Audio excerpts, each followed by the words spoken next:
New Year's Eve was her euthanasia day. At exactly 12 midnight, something unimaginable happened. A young black woman lies in a hospital bed, believing this is her final night alive. A billionaire has paid for everything, but he never visits, never calls, never explains why. The clock ticks closer to midnight. She says her last prayers. She's ready to let go. Then, everything stops. The doctor refuses to proceed. Her medical records vanish. Her diagnosis suddenly makes no sense. And the man behind the money finally appears with a truth so shocking it changes everything. She was never dying. Her euthanasia was meant to erase her, because someone dangerous was hunting her. As fireworks explode outside, she's given a new name, a new life, and a terrifying choice. Was this the only way to save her? Or did the lie meant to protect her steal the life she was meant to live? I'd love to know. Where are you watching from? Type it down below, and while you're here, subscribe so you'll always catch the next story.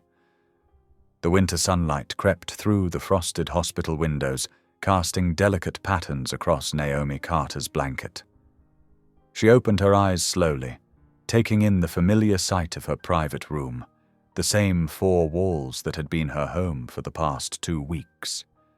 The steady beep of monitors provided a rhythmic backdrop to her thoughts. 29 years.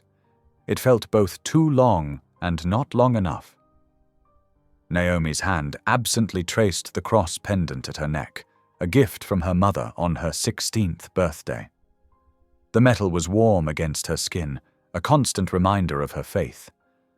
A gentle knock interrupted her morning reflection. "Good morning, Miss Carter," said Nancy, the morning shift nurse. Her kind face was framed by silver-streaked hair, and her eyes held that mixture of warmth and sadness that Naomi had grown used to seeing. "I'm here to go over today's schedule with you." Naomi sat up straighter, smoothing her hospital gown. "Thank you, Nancy. I remember it's a full day." "Yes, dear." Nancy consulted her clipboard, though Naomi suspected she knew the schedule by heart. "Dr. Matthews will be here at 10 for your counseling session. Then we have final evaluations at 2, and—" She paused, her voice softening. "The procedure is scheduled for just after midnight. Just after the new year began." Naomi appreciated the symbolism, even if it wasn't intentional. "I understand," she said quietly. After Nancy left, Naomi reached for her Bible on the bedside table. The pages were worn from years of daily readings, with highlighted verses and small notes in the margins. She turned to Psalm 23, her mother's favorite passage. Outside her window, she could see the city preparing for its New Year's celebrations. Work crews were setting up barriers for the evening crowds, and colorful banners fluttered in the winter wind. The sight brought back memories of childhood New Year's Eves, when her mother would make hot chocolate and they'd watch the fireworks from their apartment balcony. Naomi pulled out her writing pad from the drawer. She had saved these letters for last, her final act of gratitude. The first one was for Nancy, who had shown her such kindness these past weeks, who had smuggled in her favorite peppermint tea and brought her extra blankets on cold nights. "Dear Nancy," she wrote, her handwriting careful and measured. "Your compassion has been a light during these dark days. You reminded me that even in our hardest moments, God sends angels to comfort us." The morning passed slowly as Naomi wrote letter after letter. To Dr. Matthews, who had helped her find peace with her decision. To Maria, the evening nurse who would sing hymns with her. To James, the young orderly who always stopped to share stories about his little daughters. Between letters, she closed her eyes and remembered her childhood. The small house with the creaky front porch where she'd grown. Up, her mother's garden, full of zinnias and marigolds. Sunday mornings at church, wearing her best dress and patent leather shoes. The memory of her mother's voice singing old spirituals as she cooked dinner. "The Lord is my shepherd," Naomi whispered, her mother's words echoing in her mind. "I shall not want." From somewhere in the city she heard the test firing of fireworks, sharp pops that made her think of celebrations yet to come, ones she wouldn't see. The sound of laughter drifted up from the street below as people hurried past, wrapped in winter coats and carrying shopping bags full of party supplies. A tear slipped down Naomi's cheek, but she wiped it away quickly. This wasn't a time for sorrow. She had made her peace with God and with her decision. Her sacrifice would mean life for others, and there was beauty in that truth. The winter light was starting to fade when Naomi finished her final letter. This one was different, not addressed to any specific person, but to whoever might find it. In it, she had poured out her hopes, her fears, and most importantly, her gratitude for the life she had been given. She folded the paper carefully, running her fingers along the creases to make them sharp and neat. The distant sound of more test fireworks echoed through the city as she lifted her pillow and placed the letter underneath. Above her, the hospital's heating system hummed softly, and somewhere down the hall she could hear the quiet conversations of the nursing staff changing shifts. Through her window, she could see the first stars appearing in the darkening sky. Soon, those same stars would witness the city's celebration of a new beginning. Naomi touched her cross pendant once more and closed her eyes, letting the peace she had found fill her heart as the city prepared to bid farewell to the old year. The sunset painted her room in soft oranges and pinks, a reminder of God's artistry even in these final hours. She could hear the increasing excitement from the streets below as people began gathering for the evening's festivities. Life was continuing its eternal dance, and soon she would play her own final part in its grand design. The wall clock ticked steadily toward noon as Naomi Carter sat in her hospital bed, watching dust motes dance in the winter sunlight. Her breakfast tray sat barely touched on the rolling table beside her.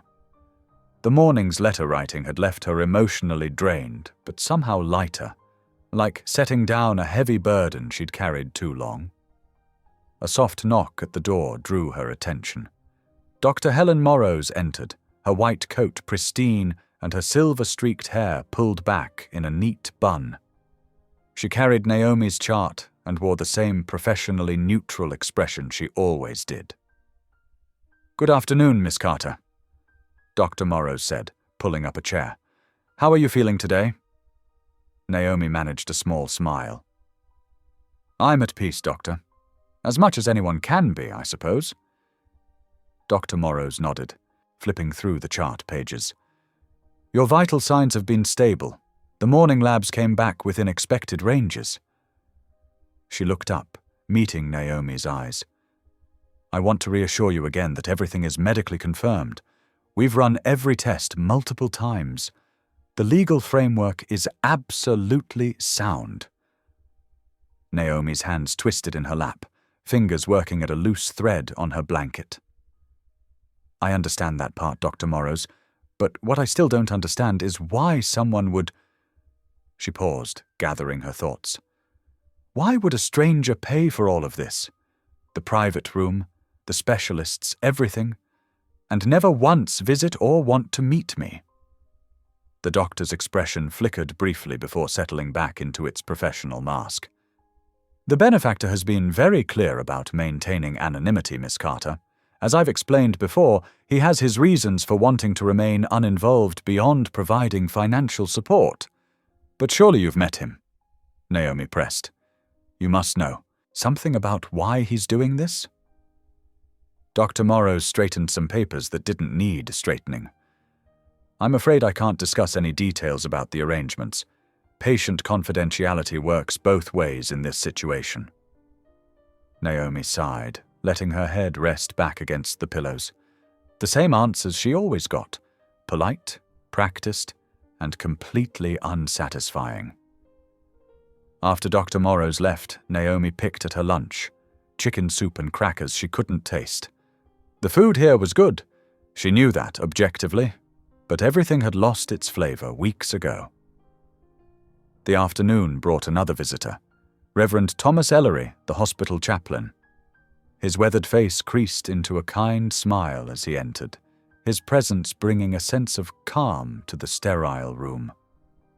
"Naomi," he said warmly, settling into the chair by her bed. "I thought we might talk, if you're feeling up to it." She nodded gratefully. The Reverend had become a steady source of comfort over the past months, his gentle wisdom helping her navigate the spiritual questions that came with her situation. "I've been thinking a lot about fear today," she admitted. "Not fear of what's coming. I've made my peace with that. But fear that I haven't done enough with the time I had, that I haven't forgiven enough or loved enough." Reverend Ellery listened thoughtfully, his hands folded in his lap. "Fear is natural, Naomi. Even Jesus experienced fear in the Garden of Gethsemane. But remember what Scripture tells us about perfect love casting out fear." "I know," Naomi said softly. "And I do feel God's love. It's just, there are moments when I wonder if I'm doing the right thing, if this is really His plan." The Reverend leaned forward slightly. "Tell me more about that." "Sometimes I think about my mother," Naomi continued, her voice catching. "How hard she worked to raise me on her own, how much she sacrificed. And I wonder if I'm letting her down somehow. Your mother raised you to be compassionate and faithful," Reverend Ellery reminded her. "Those qualities are shining through even now, in how you're handling this situation with such grace." They talked for nearly an hour, exploring questions of faith, purpose, and forgiveness. The Reverend's presence helped Naomi articulate fears she'd been holding inside, and his gentle responses reminded her of the bigger picture beyond her immediate circumstances. As the afternoon waned, fat snowflakes began drifting past her window. Reverend Ellery had gone, leaving Naomi alone with her thoughts and the hypnotic dance of the falling snow. The city outside was preparing for New Year's Eve celebrations. She could see colored lights being strung in the distance, hear the occasional burst of an early firework. Naomi pressed her palm against the cool window glass, watching her breath fog the pain. "Dear Lord," she whispered, "grant me peace in these final hours. Help me trust in your plan, even when I don't understand it. And please," she paused, her throat tight, "please help those I'm leaving behind to find peace too." The snow continued to fall silently beyond the glass, each flake catching the fading light before joining its fellows in the growing blanket of white below. Naomi stayed there, watching, as afternoon shadows lengthened across her room and the city began to glow with holiday lights. The soft hum of wheels against linoleum echoed through the hallway as two nurses carefully guided Naomi's bed towards the quieter wing of St. Michael's Hospital. The evening sky outside had turned a deep purple, and through the windows she could see the city lights twinkling like earthbound stars. "We've made it as nice as we could, Ms. Carter," whispered Nancy, the older nurse with silver-streaked hair. She gestured to the hallway ahead, where strands of warm white lights had been carefully draped along the walls. The soft glow reminded Naomi of fireflies on summer evenings back home. The other nurse, Marcus, added, softly, "Some of us thought it might help to have a little brightness." His voice cracked slightly, and he quickly busied himself with adjusting her IV line. Naomi felt her heart swell with gratitude. Even here, in this place of endings, people found ways to share kindness. The lights cast gentle shadows that danced across the walls as they wheeled her into room 412, her final destination. "Would you like help changing into the gown?" Nancy asked, holding up the folded white hospital garment. "I can manage," Naomi replied, her voice steady despite the tremor in her hands. "But thank you, Nancy, for everything." Once alone, Naomi slowly changed into the gown. The fabric felt thin against her skin, and she couldn't help but think how strange it was that something so simple would be her last outfit. She caught a glimpse of herself in the bathroom mirror. Her dark skin seemed to glow in the dim light, and her eyes held a calmness that surprised even her. A distant boom made her jump, slightly. Through her window, she could see bursts of color as the city tested its New Year's Eve fireworks display. Each flash illuminated her room in brief, brilliant moments of red, gold, and blue. God works in mysterious ways, she murmured to herself, settling back into the bed.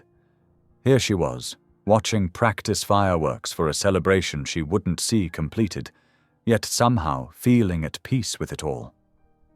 The sound of laughter drifted up from the street below. A group of young people walked past the hospital, their joy evident in their voices as they headed toward downtown for the evening's festivities. Naomi closed her eyes and listened, remembering her own New Year's celebrations, dancing with friends, counting down the seconds, sharing hopeful hugs as the clock struck midnight. This year her countdown meant something very different. A gentle knock at the door interrupted her thoughts. "Come in," she called out. Marcus entered with a warm blanket. "Thought you might like this," he said, carefully draping it over her legs. "The temperature drops a bit in this wing at night." "That's so thoughtful." Naomi smiled, running her fingers over the soft fabric. "You all have been too kind to me. Just doing what's right," he replied, adjusting her pillow. "Can I get you anything else? Some water, maybe?" Naomi shook her head. "I'm okay, really." After Marcus left, she found herself studying the ceiling, counting the tiny dots in the acoustic tiles. The methodical task helped quiet her mind as the minutes ticked by.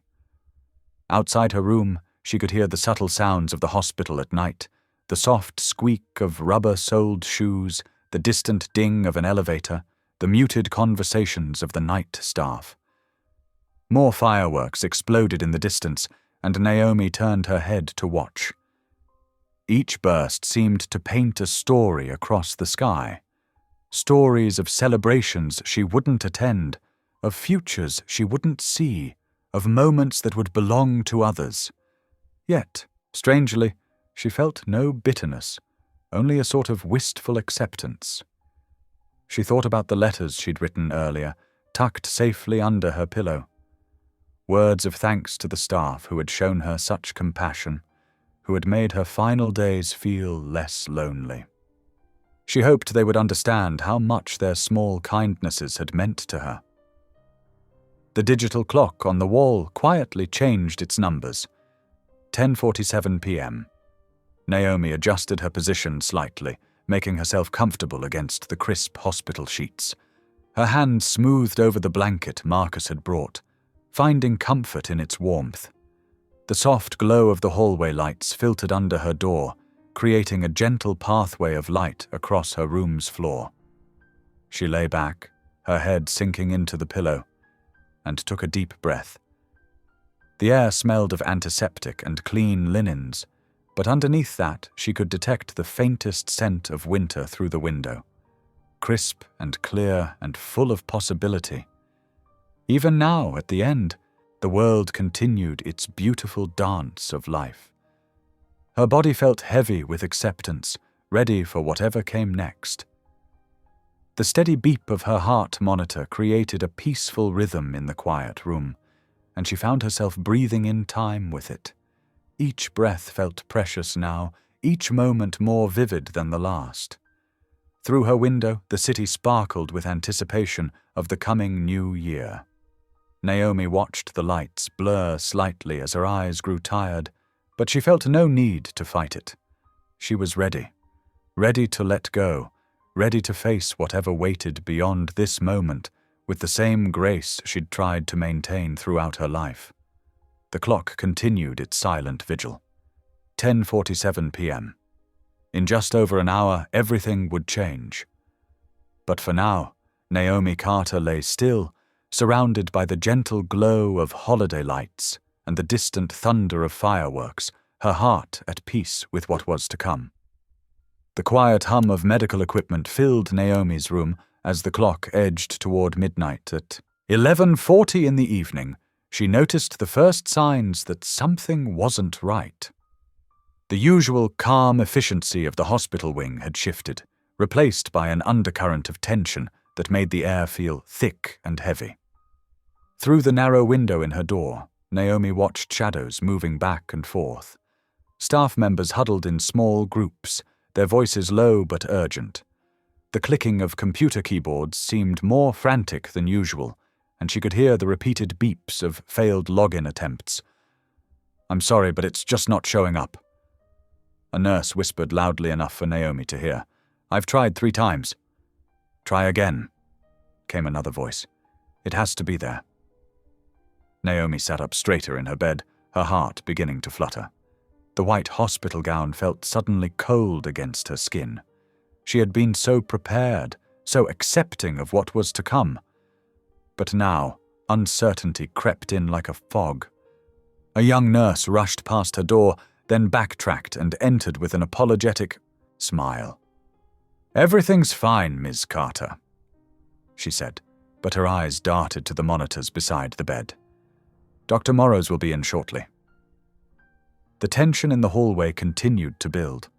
Naomi could hear phones ringing at the nurse's station, followed by hushed conversations and the sound of shuffling papers. Her fingers twisted in the thin blanket covering her legs as she waited. When Dr. Morrows finally entered the room, Naomi immediately noticed the change in her usual composed demeanor. The doctor's hands trembled as she held her tablet, and a fine sheen of sweat glistened on her forehead, despite the cool temperature of the hospital. "Naomi," Dr. Morrows began, then stopped. She took a deep breath and tried again. "We've encountered an unexpected situation." Her fingers tapped nervously against the tablet's screen. "Your medical records, all of them, they've disappeared from our system." Naomi blinked, trying to process this information. "Disappeared? How is that possible? We don't know." Dr. Morrows ran a hand through her hair, disturbing its usual neat appearance. "Every scan, every test result, every diagnosis, they're all gone. Not just from the active files, but from our backup servers as well. It's as if—" She paused, searching for words. "As if they never existed." For the first time that day, real fear gripped Naomi's heart. She had spent months preparing for this moment, making peace with her fate. Now, at the 11th hour, everything had changed. "But you remember my case, right? You've been treating me for—" "Of course I remember," Dr. Morrows interrupted, but her voice lacked its usual certainty. "However, without the documentation, without the original diagnostic evidence—" She shook her head. "We can't proceed with any terminal procedures without complete medical documentation. It would be illegal." Outside the window, Naomi could hear the growing excitement of New Year's Eve. The sound of celebration felt surreal against the confusion in her room. She glanced at the clock on the wall, 11:59. In the distance, voices began counting down. 10, 9, 8. Dr. Morrows took several steps backward, her face pale in the fluorescent light. "I'm sorry, but the procedure cannot continue. Not tonight. Not without proper documentation." 7, 6, 5. Naomi's mind raced. After all the preparation, all the goodbyes, all the acceptance, was this really happening? 4, 3, 2, 1. The first explosion of fireworks lit up her room in brilliant colors. Blues and reds and golds painted patterns across the ceiling as more fireworks burst in the night sky. The sounds of cheering and celebration filtered through the windows, a stark contrast to the heavy silence within. Naomi sat in her bed, very much alive, watching the play of lights across Dr. Morrow's shocked face. The doctor stood frozen, her tablet clutched to her chest, as if she too couldn't quite believe what was happening. More medical staff gathered in the doorway, whispering and pointing at computers. Someone mentioned calling the IT department. Another suggested checking physical records, but no one had any real answers. The fireworks continued outside, each burst illuminating the confusion on every face. Naomi touched her own chest, feeling her heart beating steady and strong. She was supposed to be gone by now, slipped away quietly as the new year began. Instead, she sat in a strange limbo, watching celebration lights paint the walls of a room she never expected to see again. Dr. Morrows finally found her voice. "I need to make some calls," she said, her professional mask slipping back into place despite her obvious distress. "Try to rest, Naomi. We'll figure this out in the morning." But as the doctor hurried from the room, Naomi could see the uncertainty in every step. Whatever was happening, whatever had caused this impossible situation, no one had any explanations. The carefully planned ending to her story had vanished as completely as her medical records. The night stretched on, filled with the sound of fireworks and distant celebration. Naomi remained awake, watching the colors dance across her room, feeling each breath move through her body. She was alive, and no one could tell her why she shouldn't be. The harsh fluorescent lights of the hospital corridor seemed unnaturally bright as two security guards appeared at Naomi's doorway. Their faces were professionally neutral, but their stance was alert, protective. Through her window, fireworks continued to paint the night sky in bursts of red and gold, a stark contrast to the tension filling her room. "Ms. Carter," one guard said softly, "we need to move you now." Dr. Morrow stood nearby, her usual confidence replaced by visible uncertainty. She nodded at the nurse, who began unlocking Naomi's bed wheels. The movement was gentle but deliberate, like everything else in this surreal moment. "What's happening?" Naomi asked, her voice barely above a whisper. No one answered. They wheeled her not towards the procedure room where she had expected to spend her final moments, but in the opposite direction. The hallway was eerily empty, with additional security personnel stationed at regular intervals. Naomi clutched her thin hospital blanket, her heart racing despite her attempts to remain calm. The bed came to a stop outside a door marked Executive Conference Suite. It felt wrong somehow, too corporate, too alive for what was supposed to be her last night. A nurse helped her into a wheelchair, and Naomi realized her hands were shaking. Inside, the conference room had been transformed. The long table was pushed aside, replaced by comfortable medical chairs and monitoring equipment. But what caught Naomi's attention was the man standing by the window, his silhouette sharp against the continuing firework display. He turned as she entered, and Naomi found herself looking at a face she'd seen countless times on magazine covers and news broadcasts. Elias Rowan, the tech billionaire whose innovations had revolutionized cybersecurity. He was taller in person than she'd expected, with intense dark eyes that seemed to carry the weight of too many secrets. "Ms. Carter," he said, his voice controlled but not unkind. "I owe you an explanation." Naomi's throat felt dry. "You're the anonymous benefactor?" "Yes." He moved closer, choosing a chair near where the nurse had positioned her wheelchair. "Everything that's happened, your diagnosis, the planned procedure, the disappeared records, I'm responsible for all of it." The words didn't make sense at first. Naomi's mind struggled to connect them into meaning. "Responsible? I don't understand." Elias leaned forward, his elbows resting on his knees. His expensive suit looked slightly rumpled, as if he'd been wearing it too long. "Ms. Carter, Naomi, what I'm about to tell you will be difficult to hear, but you deserve the truth." He paused, meeting her eyes directly. "You were never terminal." The room seemed to tilt. Naomi gripped the arms of her wheelchair. "What?" "The diagnosis was fabricated. The medical records, the tests, the entire process.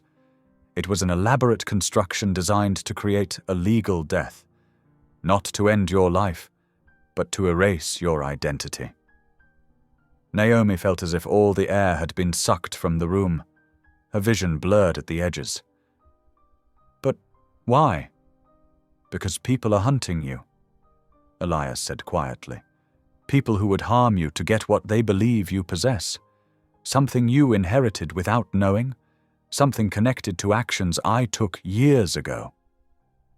Through the fog of shock, Naomi heard herself ask, "What could I possibly have that anyone would want?" "Genetic access codes," Elias explained, his voice tight with what sounded like guilt. "Early in my career, I exposed a criminal syndicate that had embedded bio-encrypted data in human DNA. Your mother was unknowingly involved in their research. The codes passed to you. They're part of who you are, literally written in your cells." Naomi's head was spinning. She thought of her mother, who had passed away 5 years ago, taking so many secrets with her. All this time, the treatments, the care, the preparation for tonight, was to protect you. Elias finished. To give you a new life, away from those who would exploit you. The procedure was never meant to end your life, Naomi. It was meant to help you disappear. The weight of truth crashed over her like a wave.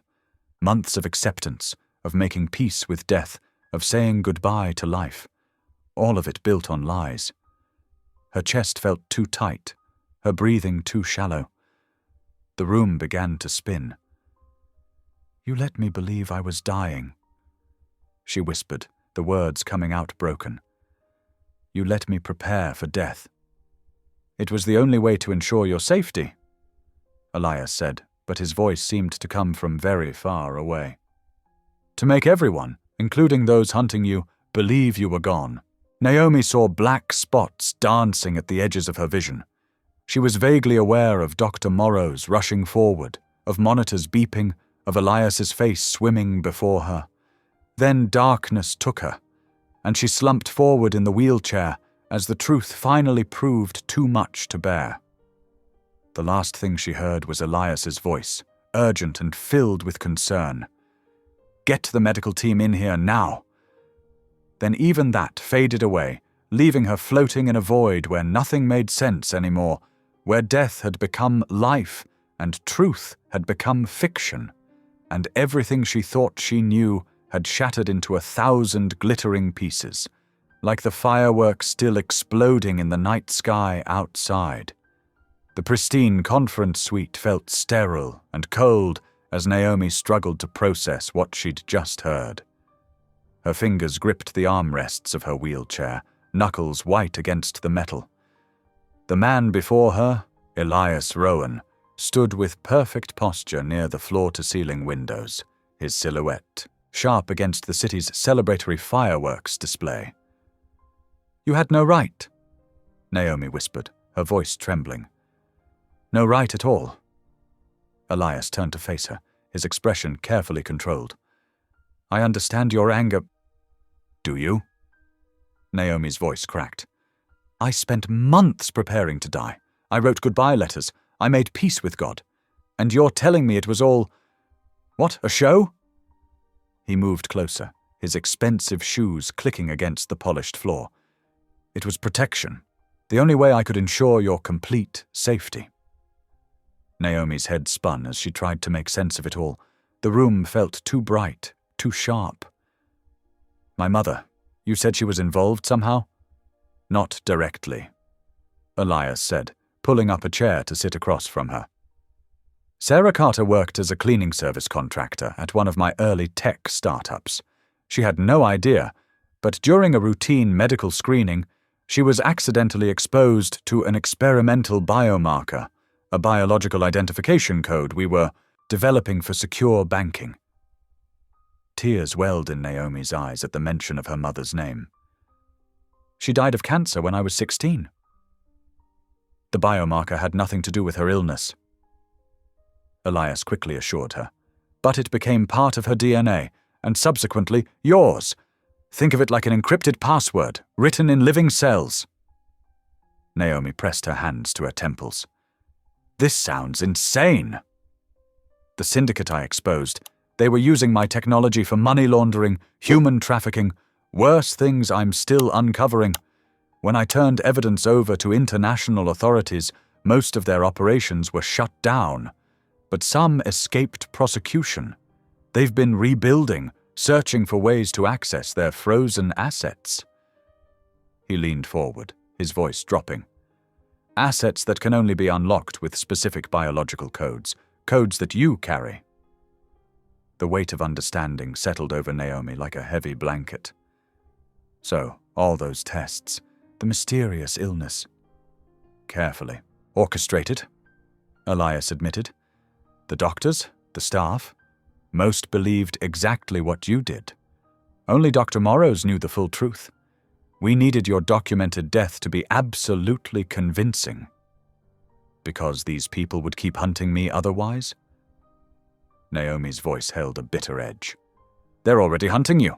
There have been 3 infiltration attempts at this hospital in the past month alone. My security team intercepted them all.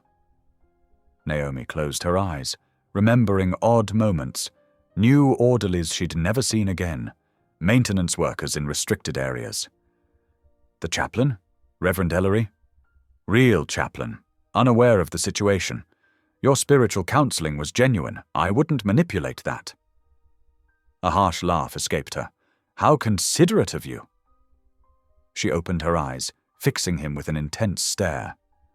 Do you have any idea what it's like to prepare for death? To settle every account, say every goodbye, make peace with leaving this world? For the first time, Elias's composed facade cracked slightly. No, he said quietly. I don't. I gave away my things. I closed my bank accounts.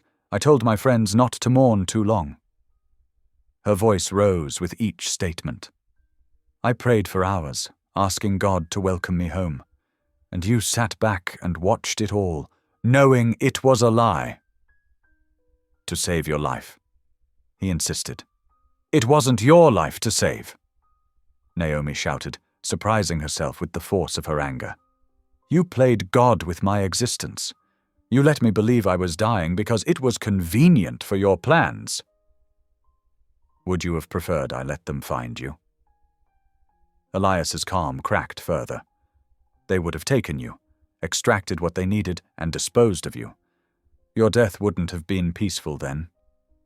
Naomi felt sick.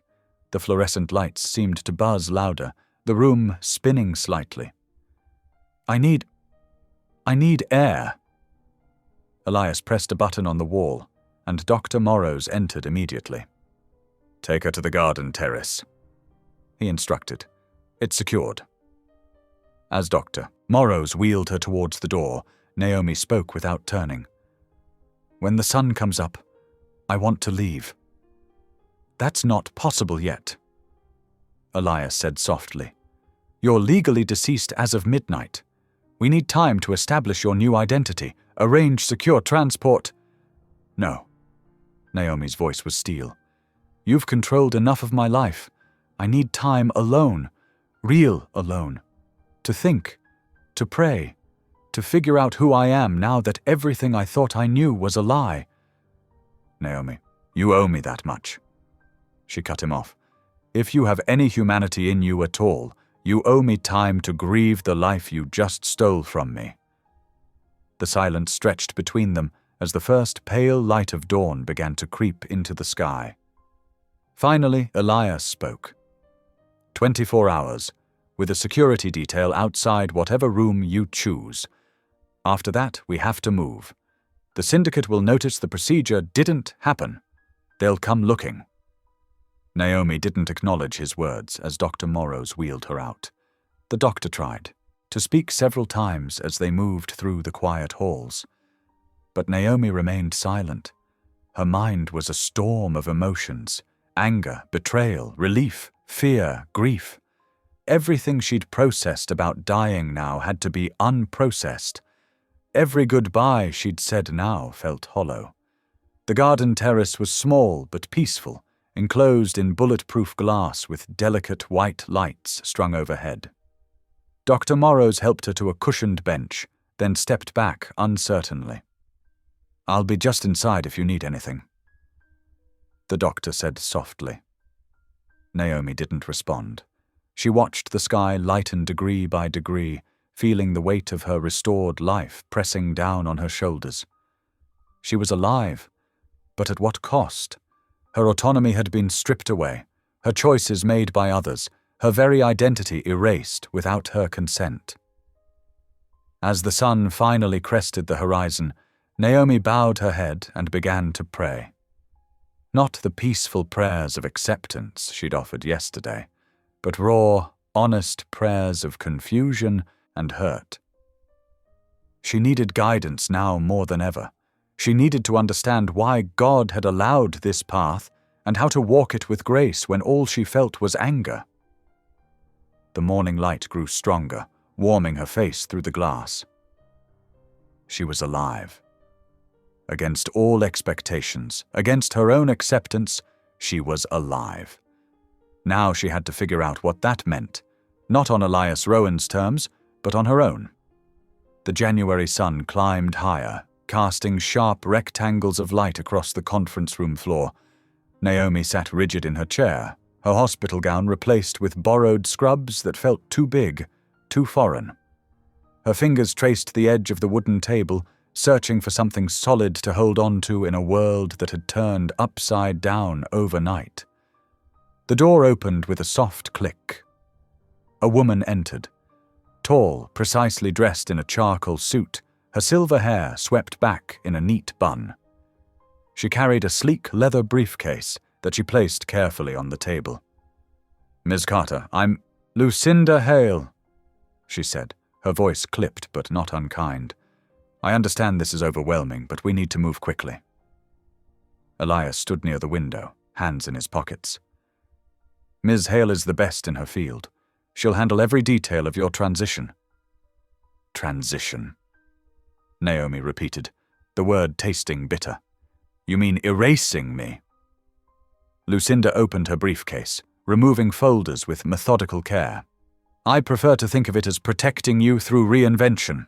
Legal death provides the cleanest break possible." She laid out documents one by one: birth certificate, social security card, driver's license, credit history, educational records. A whole life, printed and laminated. "Sarah Mitchell," Lucinda said, tapping the new birth certificate. "Born in Oakland, California.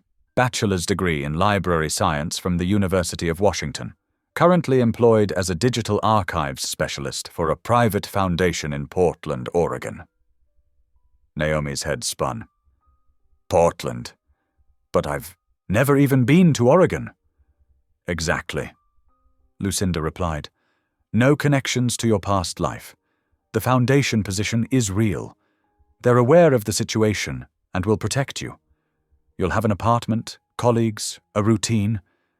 Everything you need to build a new life." "What about my things? My mother's photos?"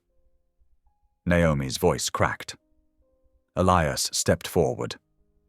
"We've already packed your apartment. Everything important is being shipped to a secure storage facility in Portland. Once you're settled, you can retrieve what you want. Carefully." Lucinda continued outlining the plan with calm efficiency. New bank accounts were funded. A phone with a fresh number waited. Even small details like preferred coffee shops and workout routines were researched and documented to make Sarah Mitchell feel real. "The key is consistency," Lucinda explained. "Every good identity has depth. Sarah Mitchell has magazine subscriptions, a Netflix queue, even a mild shellfish allergy. The more natural these details feel, the safer you'll be." Naomi picked up the driver's license, staring at her own photo under a stranger's name. "How did you get this picture?" "Hospital security cameras," Elias said quietly. "We've been preparing for months, ever since the first threat was detected." The weight of their long deception pressed against Naomi's chest. So everyone was in on it? The doctors, the nurses, all of them? Only Dr. Morrows and 2 trusted nurses knew the full truth. Elias explained. The rest believed exactly what you did. Their genuine reactions helped sell the story. Lucinda pulled out more papers, forms to sign, protocols to memorize. You'll leave tonight through a private exit. A car will take you to a small airfield outside the city. The plane is ready. Just like that? I'm supposed to walk away from everything I've ever known? Naomi's hands trembled as she picked up a pen. You'll have resources? Elias assured her. The foundation position pays well, and I've established a trust to cover any additional needs. But after today, we won't have direct contact. It's safer that way. Naomi turned to him, really looking at him for the first time since his midnight revelation. His face showed the strain of sleepless nights, of choices that weighed heavy. Why did you do all this? She asked. You could have just let them find me. Because your mother helped expose that corruption, even if she never knew it, he said softly. And because I've seen too many people pay the price for my actions. Not this time. Lucinda cleared her throat gently. We should continue. There's still much to cover. The hours blurred together as Naomi absorbed endless details about her new life. Sarah Mitchell's favorite color was blue. She'd broken her arm at age 12. She called her grandmother every Sunday until the woman's passing 2 years ago. Layer upon layer of carefully crafted history. As afternoon faded toward evening, Lucinda gathered the signed documents. Get some rest, she advised. I'll return at 8 o'clock to begin the extraction process. Alone again, Naomi held up her new driver's license. Sarah Mitchell looked back at her. Same face, same eyes, but somehow a stranger. Her real death certificate would be filed tomorrow, marking the official end of Naomi Carter. She thought of her mother, gone 3 years now, never knowing the secrets in their blood. She thought of her own carefully planned goodbyes, the letters tucked under her hospital pillow. All those gentle lies leading to this moment of harsh truth. The sun was setting, painting the conference room walls in shades of orange and pink. Naomi placed the license back on the table, next to the stack of documents that would become her life. Sarah Mitchell. Sarah Mitchell. She repeated the name silently, trying to make it feel like hers. It didn't. Not yet. Maybe not ever. But it would keep her alive. And right now, that had to be enough. The afternoon sun streamed through the hospital window, casting long shadows across the floor as Naomi Carter stood on her own 2 feet for the first time in what felt like forever. Her legs trembled slightly, but they held firm. She gripped the IV pole less for support and more for the comfort of something familiar. Would you like help getting your things together? The nurse asked kindly, holding out a small bag containing toiletries. Naomi shook her head. No, thank you. I need to do this myself. Her voice was stronger than she expected. Each step toward the private bathroom felt like a victory, a reminder that her body was very much alive, despite everything she'd believed. The bathroom mirror reflected a stranger, her face thinner than she remembered, but her eyes bright with new life. The hot water of the shower felt like a blessing on her skin. She watched rivulets cascade down her arms, marveling at the simple sensation. The hospital-provided soap smelled of lavender, and she breathed it in deeply, letting the steam clear her mind. Dressing took longer than it should have. The simple act of pulling on soft cotton pants and a sweater felt foreign after months in hospital gowns. But the clothes were hers, real clothes, not meant for dying in. She ran her fingers over the fabric, absorbing its texture. Out in the hallway, her steps grew steadier. Naomi walked slowly, noting details she'd missed during her months of confinement. The slight squeak of her rubber-soled slippers against the polished floor, the quiet conversations drifting from other rooms, the way sunlight painted patterns on the walls through decorative window films. Miss Carter. A familiar voice called softly from behind her. She turned to see Reverend Ellery approaching, his kind face creased with concern. He looked different now that she knew he'd been aware of the truth all along, but somehow his presence still brought comfort. "May I walk with you?" he asked. Naomi nodded, and they fell into step together, moving at her careful pace. "I imagine you have questions," he said after a moment. "So many I don't know where to begin." She admitted. "Were you part of this plan from the start?" The Reverend shook his head. "No. I was informed only yesterday, shortly before everything changed.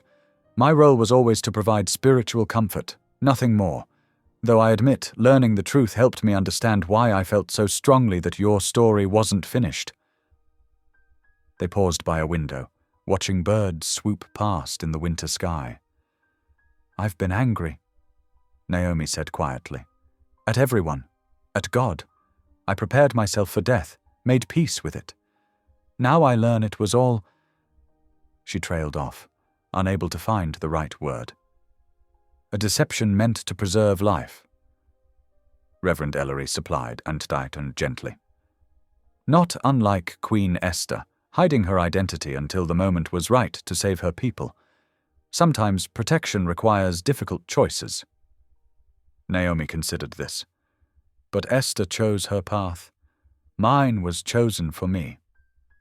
"True," he acknowledged. "Yet consider this. In all these months, as you faced what you believed was death, you showed remarkable grace and faith. That strength came from within you, not from any deception. Perhaps instead of seeing this as manipulation, we might view it as divine preservation." They resumed walking, their footsteps echoing in the quiet hallway. Naomi felt the weight of his words settling in her heart. "I don't know if I can forgive them yet," she said finally. "Forgiveness often comes in stages," he replied. "Like healing. What matters is that you're willing to consider it." They completed a full circuit of the floor, ending back at her room. Naomi felt tired but accomplished, knowing each step was building back her strength. "Would you pray with me?" she asked suddenly, surprising herself. Reverend Ellery smiled warmly. "Of course." They sat together in the comfortable chairs by the window, and his familiar voice filled the room with words of guidance and hope. Naomi closed her eyes, letting peace wash over her for the first time since midnight had changed everything. As afternoon faded toward evening, hospital staff began discreet preparations for her departure. A nurse brought in a wheelchair, standard protocol for all departing patients, she explained with a meaningful look. Dark clothes were provided, practical and unremarkable. Someone checked the hallway schedules, ensuring minimal staff presence for the night shift. Naomi watched it all with a strange detachment, as if observing a play being staged around her. Her few personal belongings had been packed away in a plain duffel bag. The letters she'd written, thinking they were goodbyes, had been carefully destroyed. Every trace of Naomi Carter was being systematically erased. She stood at the window, watching the sky darken and city lights blink to life. Somewhere out there was her new life, waiting to begin. Trust still felt like a distant shore, but perhaps Reverend Ellery was right. Survival itself was a kind of miracle, regardless of how it came about. The night nurse appeared with evening medications, normal protocols being maintained for appearance's sake. As she checked Naomi's vitals one last time, her gentle efficiency felt like a final gift of normalcy before everything changed. "The car will be ready in 3 hours," the nurse whispered, adjusting Naomi's blanket. "Try to rest until then." Naomi nodded, grateful for the small kindnesses that had carried her through these months, even if they had been part of a greater deception. She settled back in her bed, feeling the strength in her body, a body that was very much alive and healing, not failing as she'd believed. The smell of her clean hair, the soft texture of her new clothes, the steady beat of her heart. Every sensation reminded her that she was present, alive, surviving. Despite the uncertainty ahead, despite the anger and confusion still swirling inside her, she felt something else taking root. Hope. The evening shadows stretched long across the hospital parking lot as Naomi stepped through the secured exit. Her feet, clad in new boots provided by Lucinda, felt strange against the pavement after months of hospital slippers. The winter air bit at her cheeks, reminding her she was truly alive. A black SUV with tinted windows idled nearby, its exhaust creating clouds in the cold night. Aaliyah stood beside the vehicle, his tall frame tense as he scanned the surroundings. He opened the rear door for her without a word. Naomi hesitated. Just yesterday, she had been preparing for death. Now she was sneaking out of a hospital with a man who had orchestrated an elaborate deception to save her life.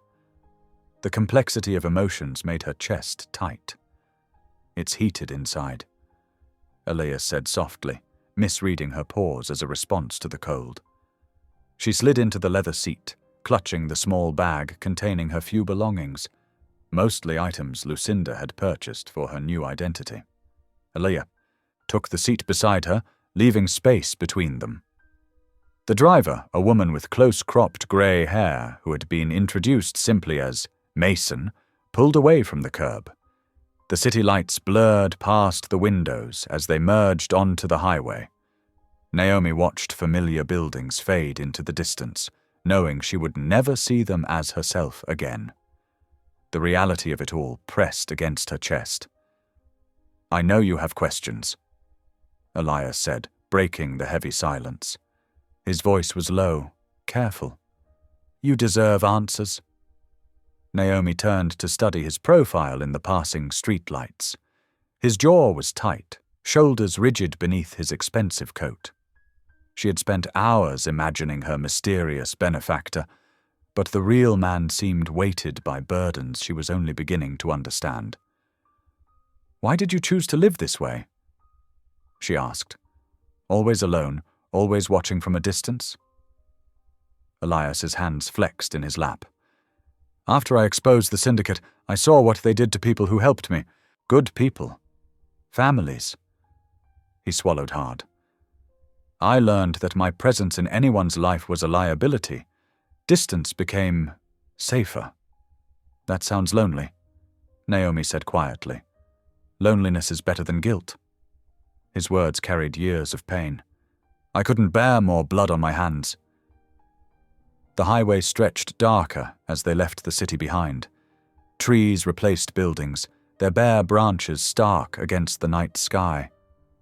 Naomi thought about her mother, wondering if she had known any of this, the codes in her blood, the danger she had unknowingly passed to her daughter. "When did you first learn about me?" Naomi asked. "About what my mother carried?" 3 years ago. Regular security sweeps flagged unusual activity around your medical records. When I dug deeper, I found the genetic markers." He paused. "I've been watching over you since then, making sure you were protected." 3 years, Naomi whispered. "All those anonymous gifts, the paid bills when I was struggling." She shook her head. "I thought they were from my mother's life insurance. I wanted to help without putting you at risk, but when they finally traced the markers to you, a clean death was the only way to make you truly disappear." His voice roughened. "I'm sorry for the pain it caused you." The SUV turned onto a narrow road, tires crunching on gravel. Naomi could see trees pressing close on both sides, the darkness deeper here away from city lights. "Do you really believe you're unworthy of peace?" she asked, remembering his words about isolation being safer. "That helping people means you have to suffer." Elias was quiet for so long she thought he wouldn't answer. When he finally spoke, his voice was barely audible. "Peace feels like betrayal, like I'm forgetting the cost others paid. Naomi felt an unexpected ache in her heart for this man who had saved her life through deception, who had carried such heavy burdens alone. Maybe true peace isn't about forgetting, she said gently. Maybe it's about honoring their sacrifice by living fully. The SUV slowed, turning onto a private drive.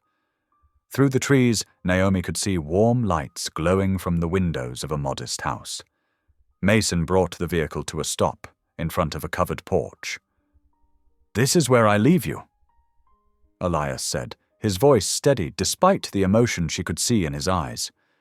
"Everything you need is inside. Funds, documents, contact information for Lucinda if there are any issues. Mason will be nearby but invisible unless you need her." Naomi reached for the door handle, then paused. "Thank you," she said, surprising herself by meaning it. "Not just for saving my life, but for finally telling me the truth." Elias nodded once, his composure cracking slightly. "Be well, Naomi Carter," he said softly, "or whoever you choose to become now." She stepped out into the cold night air, hearing the crunch of gravel as Mason helped retrieve her bag from the trunk. The house before her looked warm and welcoming, but deeply unfamiliar, much like the new life stretching before her. When she glanced back, Elias was watching her through the window, his expression unreadable in the darkness.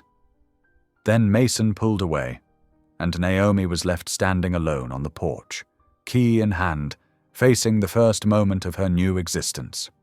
She took a deep breath of sharp winter air, feeling it fill her very much alive lungs.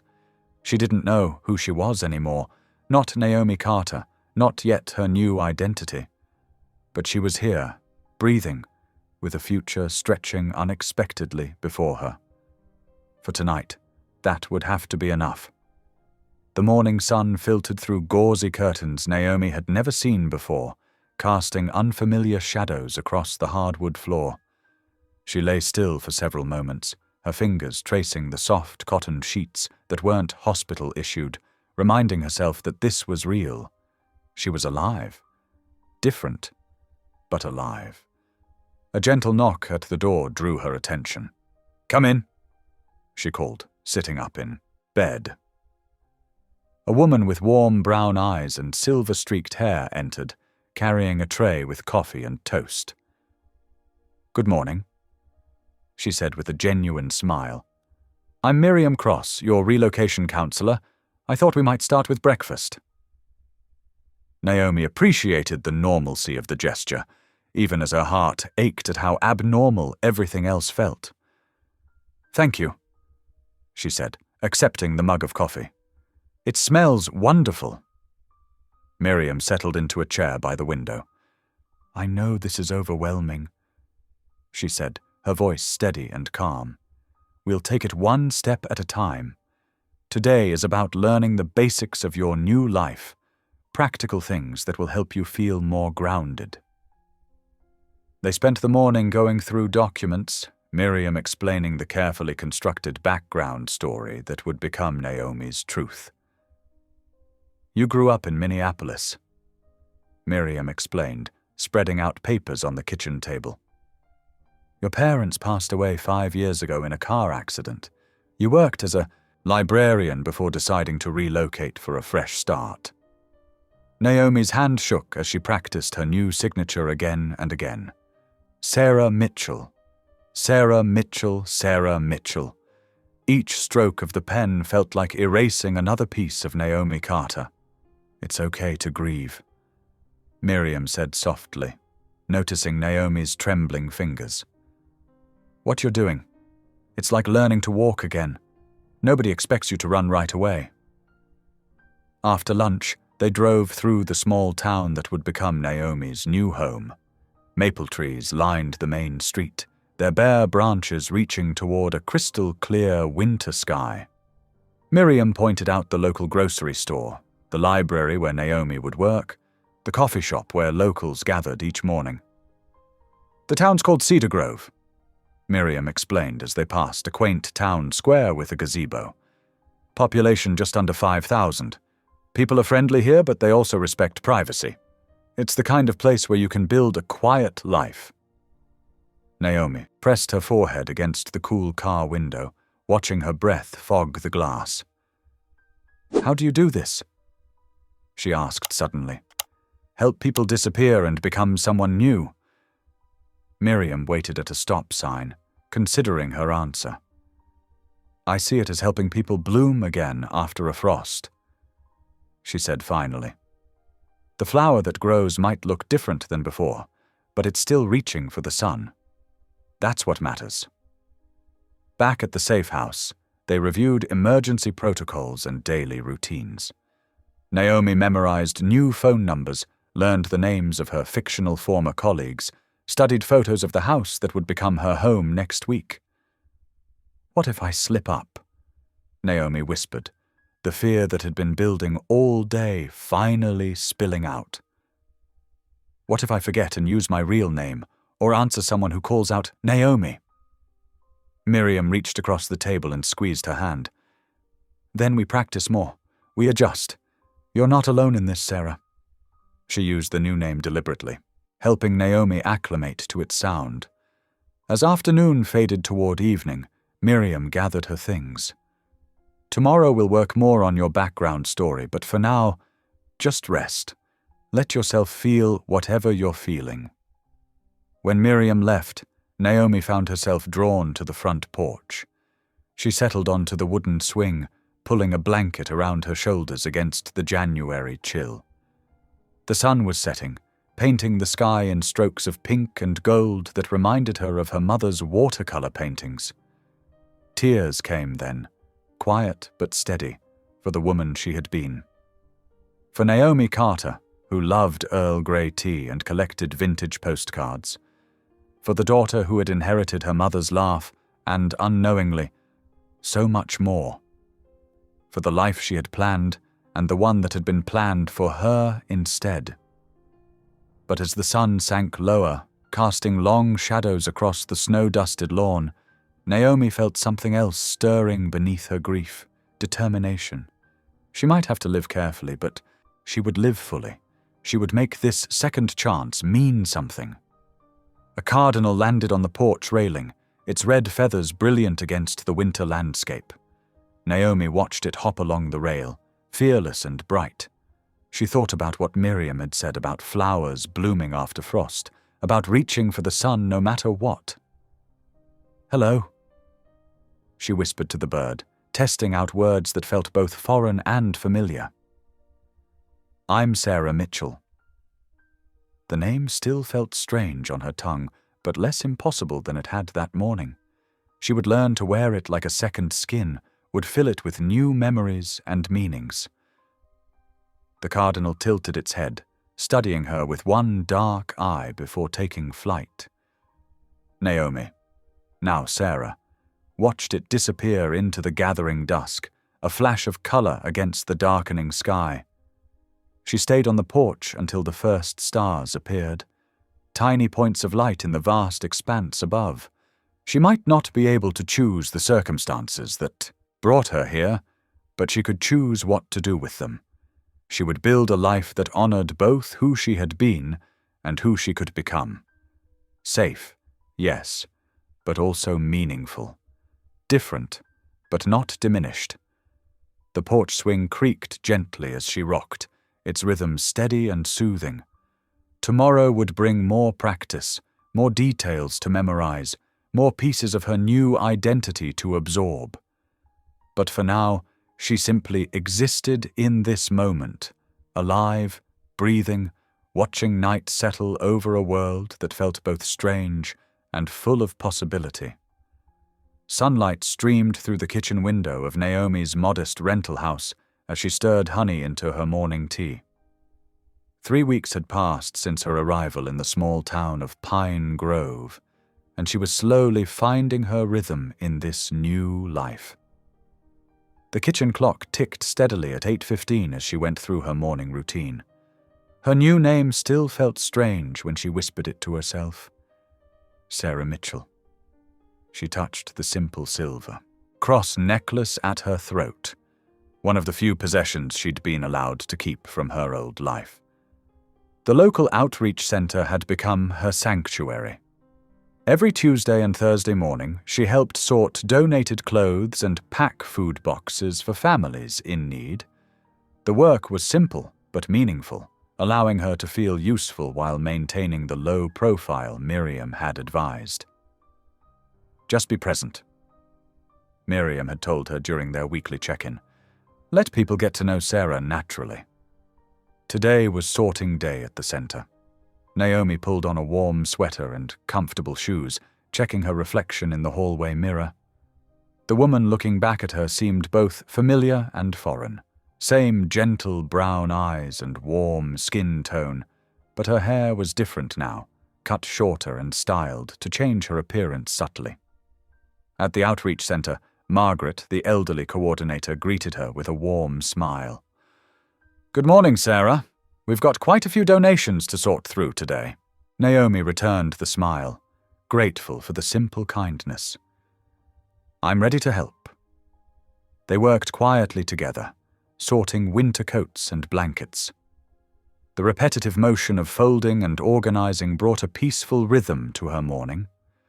Other volunteers drifted in and out, and Naomi exchanged pleasant but careful conversation, never revealing too much about herself.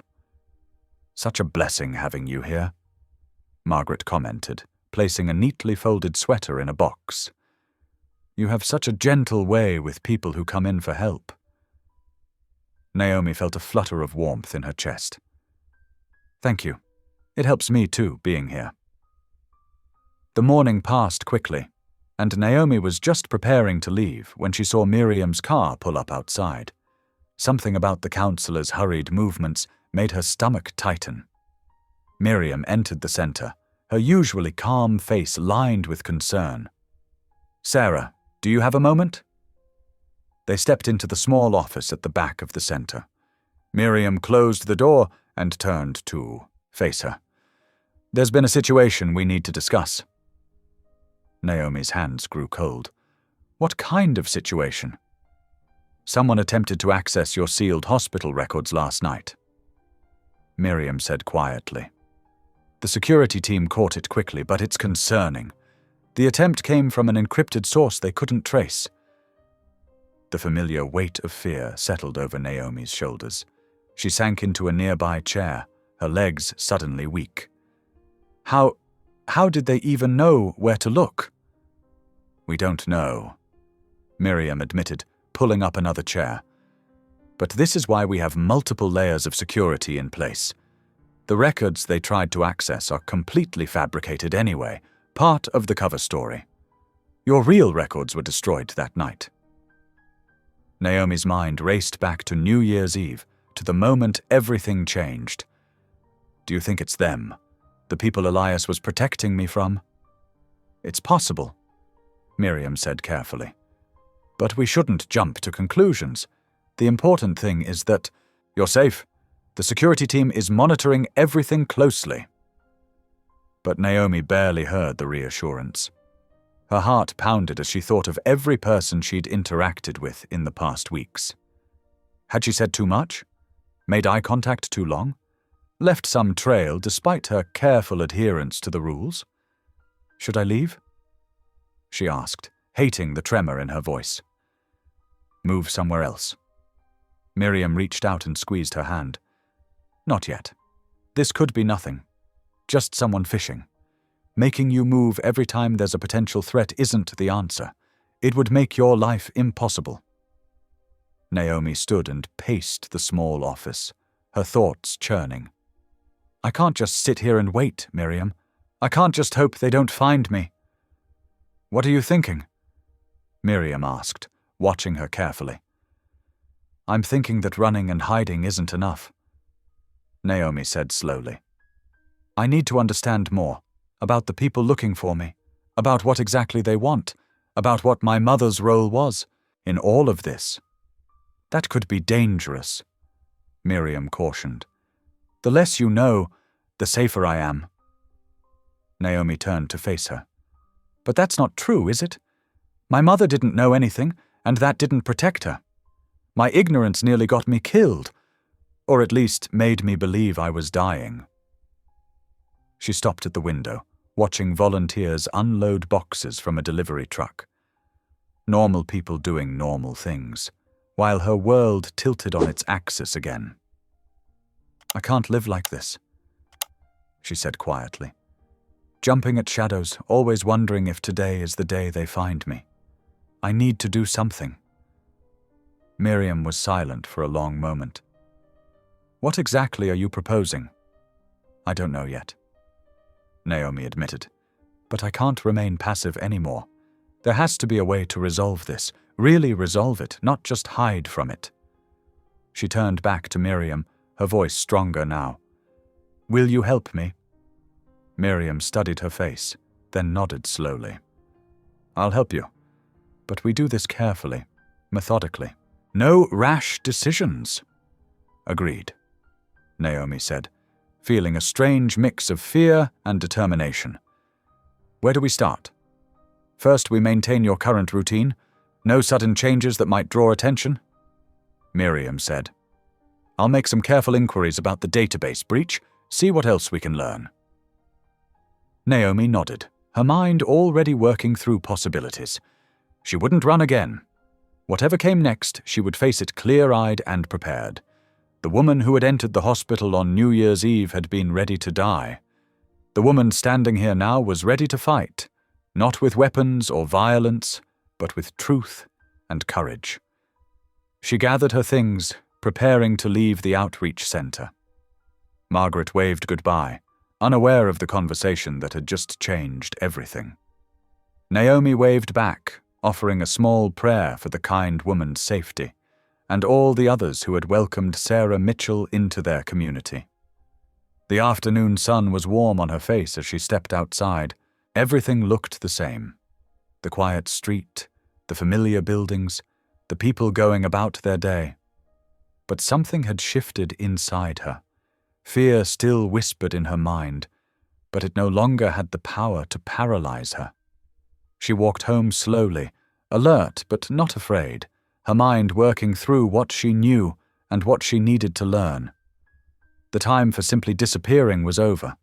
Now she needed to become visible in a different way, not as a target, but as someone who could finally take control of her own story. The morning sun cast long shadows across Naomi's small kitchen table as she stared at her laptop screen. Her fingers hovered over the keyboard, trembling slightly. After 3 weeks of peaceful routine in her new life, fear had crept back in like an unwelcome guest. The news about the hospital data breach wouldn't leave her mind. "I can't keep running," she whispered to herself, drawing in a deep breath. "I won't live in fear forever." Naomi opened the secure email program Miriam had given her for emergencies only. The interface was stark and simple, just a black screen with green text. She began typing, "Mr. Rowan, I need the whole truth, not just pieces, not just what you think I should know. All of it. N." Her finger lingered over the send button for several seconds before she pressed it. The message disappeared into the encrypted network with a soft whoosh sound. Naomi got up and paced her small living room, counting her steps. 1 circuit, 2 circuits, 3. A sharp ping made her jump. The response was immediate. "Tonight, 8 p.m., the coffee shop 2 blocks from you. Come alone." E. Naomi's heart raced. She hadn't expected him to be so close, monitoring the channel himself. The hours crawled by as she tried to focus on normal tasks, watering her new plants, organizing her bookshelf, preparing a simple lunch she couldn't eat. By 7:30, she could wait no longer. The evening air was crisp as she walked the familiar streets to Bean there. Done that. The cozy coffee shop she'd noticed, but never entered. Through the window, she could see Elias already seated in a back corner, his laptop open like any other professional working late. He wore casual clothes instead of his usual suit, but his posture was still rigid with tension. The bell above the door chimed as she entered. Elias looked up, his eyes meeting hers with an intensity that made her pause. But she straightened her shoulders and walked to his table, sliding into the seat across from him. "You came quickly," she said softly. "Your message worried me." His voice was low, controlled. "What happened?" "Someone accessed the sealed hospital records. You know that already, don't you?" Elias's jaw tightened. "Yes, we detected the breach almost immediately." "We?" Naomi leaned forward. "Who else is involved? What aren't you telling me?" The barista approached their table, and they fell silent until she'd taken their orders. Herbal tea for Naomi, black coffee for Elias. When they were alone again, Elias closed his laptop. "I have a small team," he admitted. "People I trust completely. They help monitor potential threats, maintain security protocols, protect people like you who were affected by what I exposed." "How many others are there? Like me?" 7, all connected to the original case through family ties they never knew about. All living under new identities now. Naomi wrapped her hands around her warm mug when it arrived, letting the heat ground her. "I'm tired of half-truths, Elias. I need to know everything. About the syndicate, about my mother's involvement, about why they're still hunting after all these years." Elias was quiet for a long moment, studying her face. "Are you sure?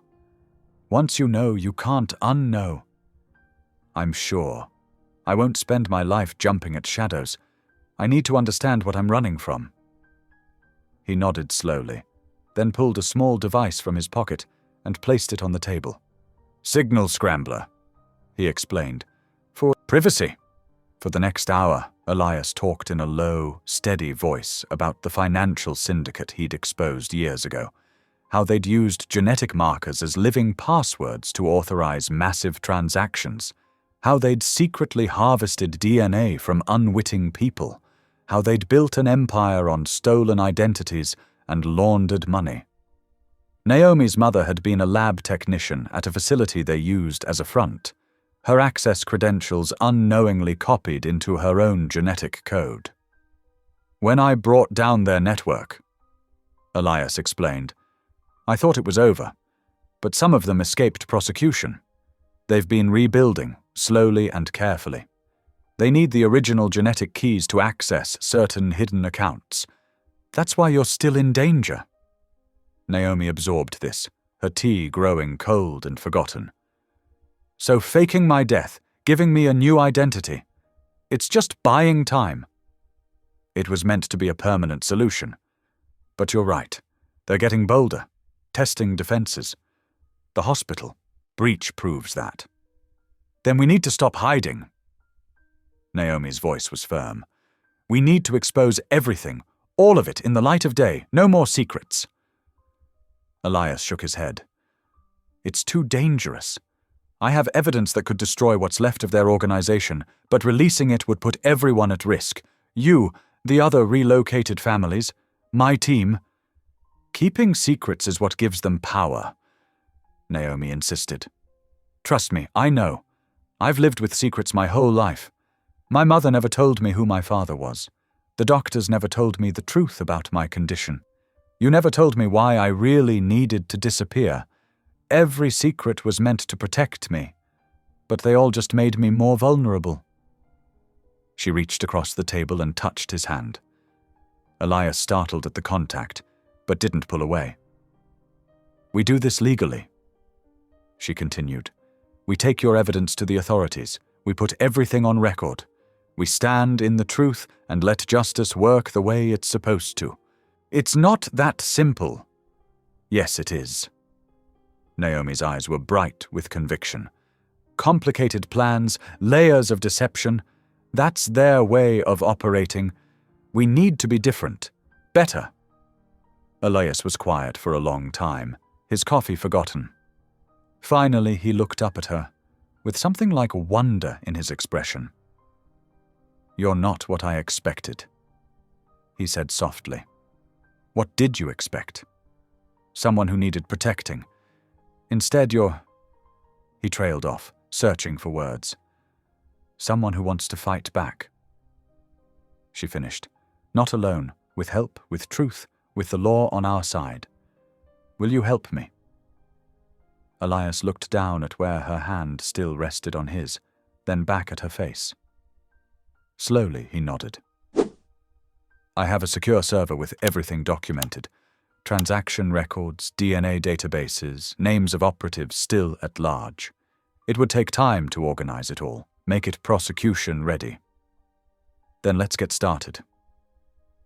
Naomi sat back, feeling stronger than she had in months. No more running, no more hiding. We face this together, in the light. Together, Elias agreed, and for the first time since she'd met him, his shoulders relaxed slightly. He pulled out his phone and began typing rapidly. I'll contact my team, start the process. It will take a few days to prepare everything properly.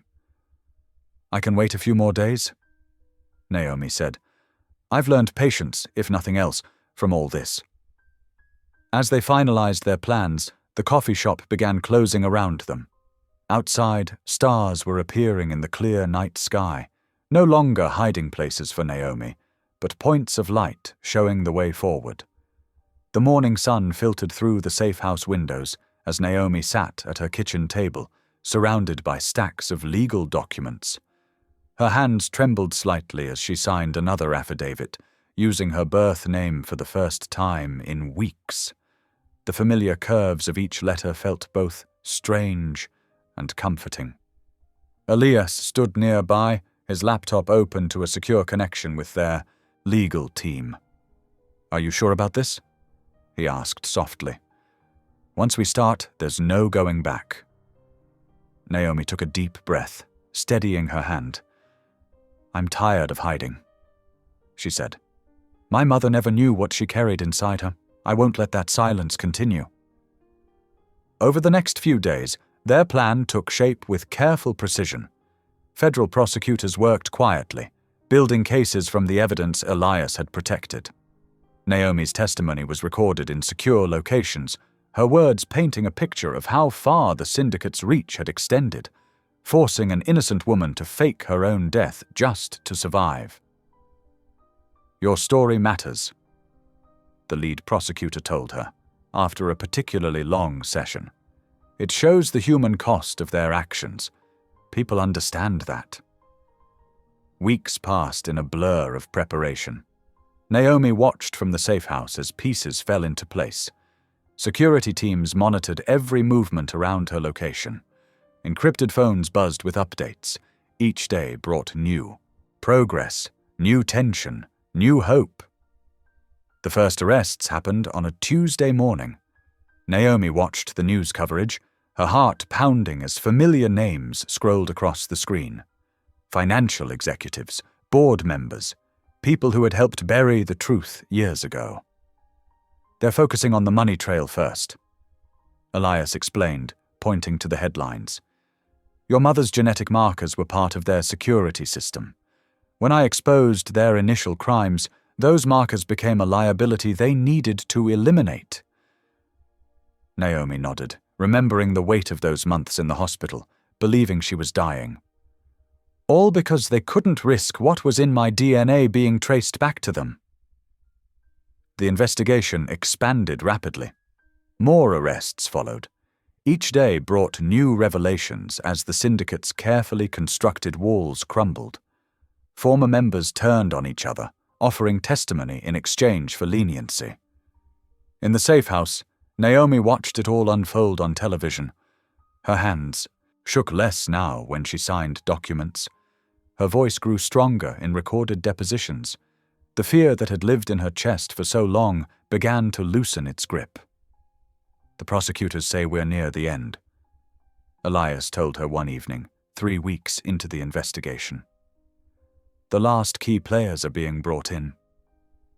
Naomi stood at the window, watching the sunset paint the sky in shades of pink and gold. I still can't believe it's really happening, she whispered. The final phase came swiftly. Early one morning, Miriam arrived with breaking news. The syndicate's remaining leadership had been arrested overnight. The evidence was overwhelming. There would be no deals, No escape routes. It's over, Miriam said simply, showing Naomi the official confirmation on her tablet. They can't hurt you anymore. You're free. Naomi sank into a chair, tears sliding down her cheeks. Years of corruption, months of fear, weeks of careful planning. All of it ending with a few simple words on a screen. The relief felt almost too big to hold. What happens now? She asked, wiping her eyes. Now you live, Elias answered. Really live, without looking over your shoulder, without hiding who you are. Naomi watched more news coverage throughout the day, each report confirming what she already knew. The syndicate had finally collapsed under the weight of truth. Their power was gone. Their threats were empty. That evening she sat on the safe house porch, breathing in the cool air. Her phone buzzed with a message from the prosecution team, the final confirmation she'd been waiting for. The threat assessment was clear. She would never be hunted again. Naomi held the phone to her chest, feeling her heart beat steady and strong. For the first time since that New Year's Eve in the hospital, she felt completely, truly alive. The truth had done more than set her free. It had given her back herself. The sun set on a world that felt different, cleaner somehow. Justice had been slow in coming, but it had arrived. The silence was broken. The shadows were gone, and Naomi Carter was still standing, stronger than ever. As darkness fell, she realized she was smiling. Not the careful smile she'd worn in her new identity, but her real smile, bright and unafraid. The one that belonged to her, and only her. In the growing night, thousands of stars appeared overhead. Naomi watched them emerge one by one, each light a reminder that darkness never lasts forever. Truth finds its way out. And sometimes surviving is the greatest victory of all. The investigation was complete, the arrests were made, the threat was gone, and Naomi was finally completely free. The morning sun filtered through gauzy curtains as Naomi sat at her kitchen table, spreading out the morning newspapers. Headlines blazed across every front page. International syndicate leaders arrested. Decades-long financial crimes exposed. Justice Department announces major victory. Her hands trembled, slightly as she smoothed the papers flat, taking in the faces of people who had unknowingly shaped her destiny. She picked up her coffee mug, letting the warmth seep into her palms. The ceramic felt solid, real, just like this moment of finally being truly safe. No more looking over her shoulder. No more rehearsed stories. No more fear. Her phone buzzed with a text from Miriam. "Have you seen the news? It's done. You have choices now." Choices. The word settled heavily in Naomi's chest. After months of having decisions made for her, first by her illness that wasn't real, then by the elaborate plan to save her life, she now faced perhaps the biggest choice of all. She could reclaim her old identity. The legal groundwork was already laid. With the syndicate dismantled, there was no reason she couldn't step back into her former life. Naomi Carter could rise from the dead, with quite a story to tell. Setting down her mug, she walked to the window. Her neighborhood was coming alive. Mrs. Peterson walking her golden retriever, the Martinez kids waiting for their school bus, Tom from next door watering his prized roses. These people knew her by her new name, accepted her as part of their community without question. "Who am I really?" she whispered to her reflection in the window glass. The woman who stared back had the same face as Naomi Carter, but her eyes held different memories now. She remembered serving soup at the local shelter, teaching art at the community center, joining the church choir. Small moments that had built a new life, brick by brick. The doorbell rang, pulling her from her thoughts. Through the peephole she saw Elias Rowan standing on her porch, looking more casual than she'd ever seen him in jeans and a simple button-down shirt. Gone was the weight of secrecy that had seemed to press down on his shoulders. "I thought you might want company today," he said when she opened the door. "It's a lot to process." Naomi gestured him inside. "That's an understatement. Coffee?" "Please." They settled at her kitchen table, the newspapers spread between them like a map of their shared past. Elias picked up one section, scanning the details of the investigation. "My legal team tells me the last pieces are falling into place," he said. "The syndicate's infrastructure is completely dismantled. Their offshore accounts are frozen. Their shell companies exposed." He set down the paper and met her eyes. "You're truly free now, Naomi. Free to choose." "That's what everyone keeps telling me," she said, wrapping her hands around her mug. "But how do I choose between two versions of myself?" Elias leaned back, studying her thoughtfully. "Maybe you don't have to. Who says they're separate versions?" "What do you mean?" "The woman who faced death with grace and faith. That's still you. The woman who found strength to rebuild a life from scratch. Also you. The woman who insisted on facing truth instead of hiding. Definitely you." His voice grew gentle.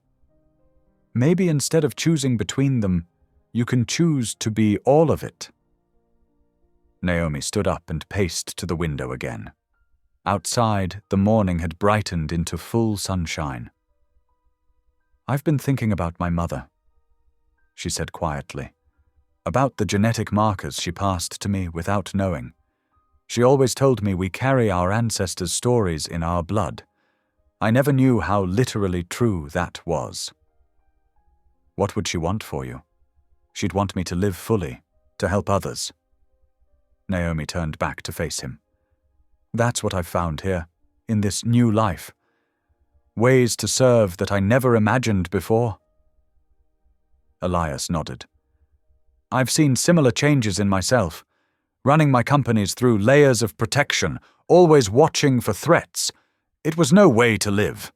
Now I'm restructuring everything. Transparency, ethical investing, actually using resources to make positive change instead of just guarding wealth." "Sounds like you're choosing who you want to be too." "I suppose I am." He smiled, slightly. "It's freeing, isn't it, when you're not trapped by secrets anymore?" Naomi returned to the table, gathering the newspapers into a neat pile. "I think I know what I want to do," she said slowly. "I want to keep this life I've built, these connections, this work, but I don't want to pretend my past never existed." "What are you thinking?" "I'm thinking about setting up a foundation, something to help people rebuild their lives after trauma or loss. Not everyone gets the support system I had, the resources, the protection. Maybe I can help provide that for others." Elias straightened, his eyes brightening with interest. "I'd be happy to help with that. Strictly as a silent partner, of course. No strings, no obligation." "I'd like that," Naomi said. "A partnership based on choice, not necessity." They shared a moment of comfortable silence, both feeling the shift in their dynamic. The protector and protected were gone, replaced by two people who had walked through fire and emerged transformed. "There's something else," Naomi added. "I want to write my mother's story, not for publication, just for me, to honor where I came from, even as I move forward." "That sounds perfect," Elias said, "a bridge between then and now." The rest of the morning passed in practical discussion, legal frameworks for the foundation, potential outreach programs, ways to honor truth while protecting privacy. When Elias finally stood to leave, Naomi walked him to the door. "Thank you," she said simply, "not just for saving my life, but for helping me find a new way to live it. Thank you for showing me that protection doesn't have to mean isolation." He hesitated at the threshold. "Will you be okay?"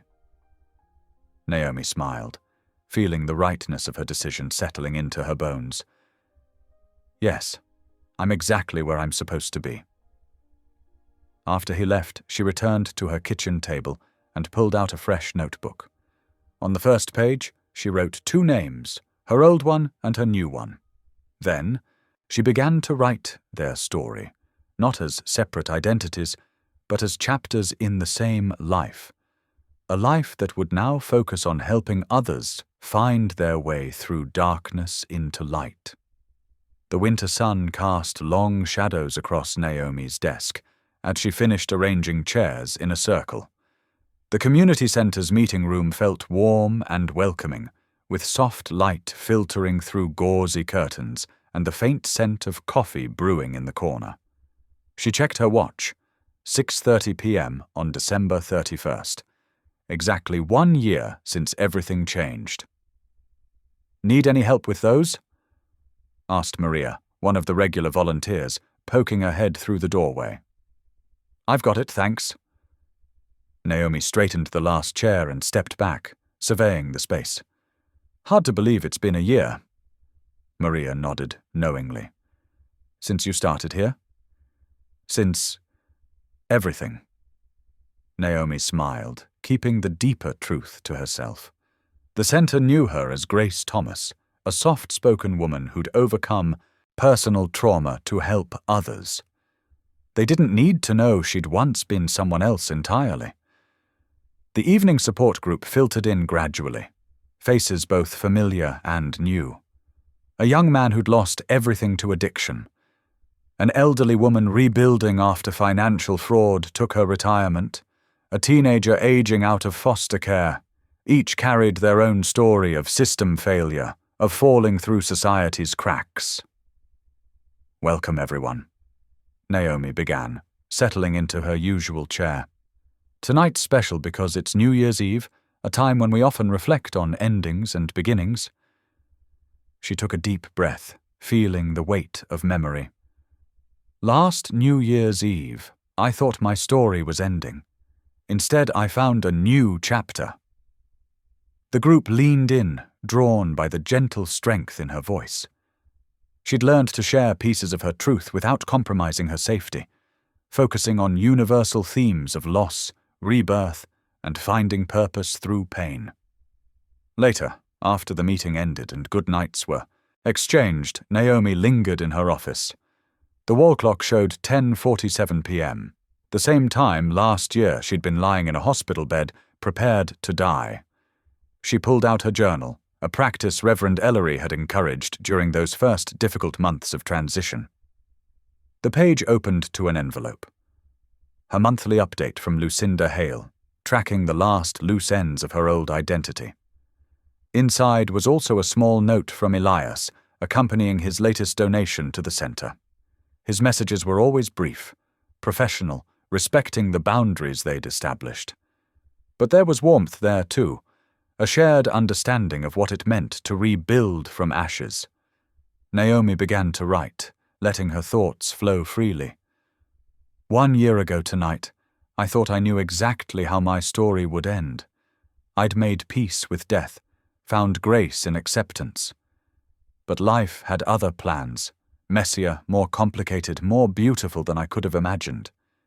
I've learned that healing isn't just about surviving. It's about choosing to live fully, even when that means facing hard truths. It's about taking your broken pieces and using them to help others find their way through darkness. The woman I was didn't die that night. She transformed. Every morning, I choose to honor both who I was and who I've become. Every person who walks through these doors reminds me why I'm here, because sometimes the greatest gift we can offer is simply saying, "I understand. You're not alone." A knock at her door interrupted her writing. It was Carlos, the night security guard, making his rounds. "Miss Thomas, just checking if you're heading out soon. Wouldn't want you to miss the celebrations." "Thanks, Carlos. Just finishing up some thoughts." She gestured to her journal with a smile. After he left, Naomi walked to her office window. The city sparkled with holiday lights, and distant pops of early fireworks brightened the sky. Last year, those sounds had seemed like a farewell. Now they felt like celebration. Her phone buzzed with text messages from friends inviting her to various gatherings. She had options now, people who cared, places she belonged. The loneliness that had marked her hospital days felt like a distant memory. She packed her bag and put on her coat, taking one last look around the office. Photos of group events lined the walls, along with thank you notes from people who'd found hope here. One card caught her eye, from a woman who'd escaped domestic violence and rebuilt her life from scratch. "You helped me believe in fresh starts." The note read, "Now I'm helping others find theirs." That was the real miracle, Naomi reflected. Not just that she'd survived, but that her survival meant something. Every person who found strength here, every story of renewal, was part of a larger healing. The clock struck 11 as she left the building, locking up behind her. The winter air felt crisp and clean in her lungs. She thought of her mother, wondering if somehow she knew, if she could see how her daughter had taken an inherited burden and transformed it into blessing. Walking to her car, Naomi noticed a small package on the seat. Inside was a simple card from Elias. "1 year. You've helped more people than you know. Thank you for showing me that protection isn't just about keeping secrets. It's about creating safe spaces for truth to heal." Naomi smiled, tucking the card away. Their complicated bond had evolved into something unexpected, a partnership in restoration, each using their experiences to make the world a little kinder, a little more just. As midnight approached, she drove home through streets filling with celebration. She was alive, truly alive, not just breathing but living with purpose. The woman who'd faced death with dignity, and the woman who'd embraced life with courage, they were both her, woven together into someone stronger than either could have been alone. The fireworks would soon paint the sky with light, marking another year's passing. But for Naomi, they would always remember that moment when death became rebirth, when ending opened into beginning, when she learned that sometimes the greatest act of faith is simply choosing to live. The crisp December air wrapped around Naomi as she stood on the rooftop garden of her community center. 1 year ago tonight, she had lain in a hospital bed, preparing for what she thought would be her final moments. Now she watched the city prepare for its New Year's celebration, strings of lights twinkling against the darkening sky like earth-bound stars. The garden had become her sanctuary over the past year. Even in winter, the raised beds held hardy plants and evergreens, their branches dusted with fresh snow. The space perfectly blended her old life with her new one, a place where healing happened naturally, without force or pretense. Naomi pulled her wool coat tighter and breathed in deeply, savoring the sharp winter air. Her breath formed little, clouds that drifted upward into the night. Below she could hear the happy chatter of people gathering for the center's New Year's Eve celebration. These were her people now, not because of any false identity or careful construction, but because she had chosen them, and they had chosen her. "Miss Grace!" a small voice called out, using her new name. 10-year-old Maya appeared at the rooftop door, her round face glowing with excitement. "Everyone's asking for you downstairs. We're about to start the countdown." Naomi smiled warmly. "Tell them I'll be right there, sweetheart. Just taking a moment to think." Maya nodded knowingly beyond her years. "Like when we do our quiet time in group?" She attended the children's support sessions Naomi led twice a week. "Exactly like that," Naomi replied. "Sometimes we need to pause and remember how far we've come." After Maya disappeared back down the stairs, Naomi turned her gaze to the hospital building visible in the distance. Its windows glowed steadily against the night sky, a lighthouse of sorts. She no longer saw it as a place of ending, but as the beginning of her true purpose. The support groups she led had grown beyond her initial vision. What started as informal gatherings for people rebuilding their lives had blossomed into structured programs offering hope and practical help. Some participants were starting over after personal disasters, others healing from systemic injustice. All of them found strength in sharing their stories, just as she shared carefully edited versions of her own. A distant pop announced the start of early fireworks. Red and gold sparks painted the sky, reminding her of that midnight 1 year ago, when everything changed. She thought of Elias Rowan, who had kept his word about maintaining distance while supporting her work. His monthly donations arrived quietly, funding programs that helped others find their way back to life. The past year had taught her that dignity wasn't about maintaining perfect control. It was about choosing how to use the circumstances life handed you. Her mother had unknowingly carried those dangerous genetic codes, but she had raised Naomi with an unshakable faith that had ultimately saved her. Not just physically, but spiritually. Voices floated up from below, growing more excited as midnight approached. Naomi could pick out individual stories among them. The former addict who now counseled others, the refugee family building a new home, the elderly widow who found purpose teaching art to troubled teens. Their lives had become interwoven with hers in ways that felt both ordinary and sacred. She reached into her pocket and touched the small notebook she always carried. Its pages held the names of everyone who passed through the center's programs, a testament to lives redirected rather than ended. Some names had check marks beside them, marking milestones of progress. Others had stars indicating those who had returned as volunteers or mentors. The city's main fireworks display began in earnest now, brilliant bursts of color reflecting off the snow. Each explosion sent vibrations through the air that Naomi could feel in her chest. So different from the sterile silence of that hospital room a year ago. She was acutely aware of her beating heart, her breathing, the way her feet felt firmly planted on the rooftop. "Thank you," she whispered, her words carried away by the winter wind. It wasn't the desperate prayer of last year, but one of profound gratitude. She thanked God not just for her survival, but for showing her that purpose could grow from deception, that truth could heal what lies had wounded. More voices called from below, her staff, her friends, her chosen family. They were waiting to welcome the new year together, just as they had supported each other through the old one. Naomi took one last look at the glittering city, at the life she had built from the ashes of her old one. The smile that spread across her face came naturally now, no longer weighted by fear or doubt. She was exactly where she needed to be, doing exactly what she was meant to do. Her life hadn't ended in that hospital room. It had cracked open like a seed, breaking apart so something new could grow. As the final minute of the year approached, Naomi turned towards the door.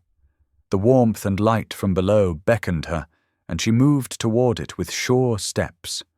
She belonged here, in this moment, in this place, in this purpose. Her story hadn't been about survival after all. It had been about finding the courage to truly live. Midnight struck, and fireworks painted the sky in a cascade of light. Naomi joined her community below, embracing the new year with a heart full of gratitude and a spirit grounded in unshakable faith. She had learned the deepest truth of all, that sometimes what looks like an ending is really just the beginning of something far more beautiful than we could have imagined. Thanks for watching. If any part of this story lingered with you, consider subscribing. I'll be here again tomorrow, sharing another tale that speaks to the soul.